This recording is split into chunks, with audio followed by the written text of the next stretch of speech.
Hi my dear peoples good morning. உலக மக்களே, அன்பானவர்களே, பிரியமானவர்களே, வணக்கம். இங்கே பாருங்க, நான் இந்த மாதிரி திட்டுறது நிறுத்தணுன்னா டீ கடைங்க இந்த உலகத்தில் எங்கேயுமே இல்லாமல் இருக்கணும். ஏன்னாக்கா எனக்கு காலையில் குறைஞ்சது 4 கப்பு டீயாவது குடிக்கணும். அப்போ தான் என் தலைவலி பூரா போகும். என் தலைவலின்னா சாதா தலைவலிங்க இல்லைங்க, 500 கிலோ 1000 கிலோ வெயிட் அப்படியே தலையில் வச்சு அப்படி இருக்கும். அப்படி வலிக்கும். ராத்திரி தூங்கும்போது 50 இல்லை 100 பேய் வந்து தூக்கத்துலேயே நான் இருக்கும்போது அடிச்சு கிச்சு மூஞ்சி கீழ் கிச்சு உடம்பு இடும்புன்னு அடிச்சு விட்டு போனால் எப்படி இருக்கும், அப்படி இருக்கும். தூக்கத்தில் இருக்கிறதுனால தெரியல. காலையில் எழுந்திரிக்கும் போது தான் தெரியும், அவ்வளோ வலிக்கும்.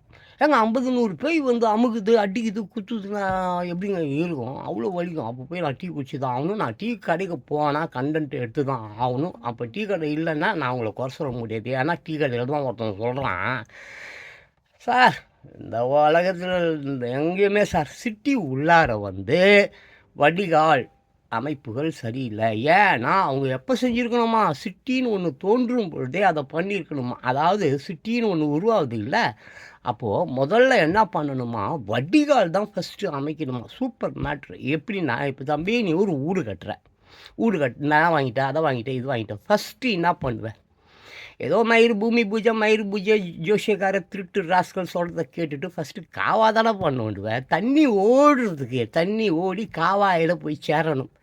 அப்போ காவா தானே நோண்டுவேன். அதை தானே முதல்ல செய்யணும். அதை இவங்க எவனும் செய்யலை, எவனுமே செய்யலப்பா.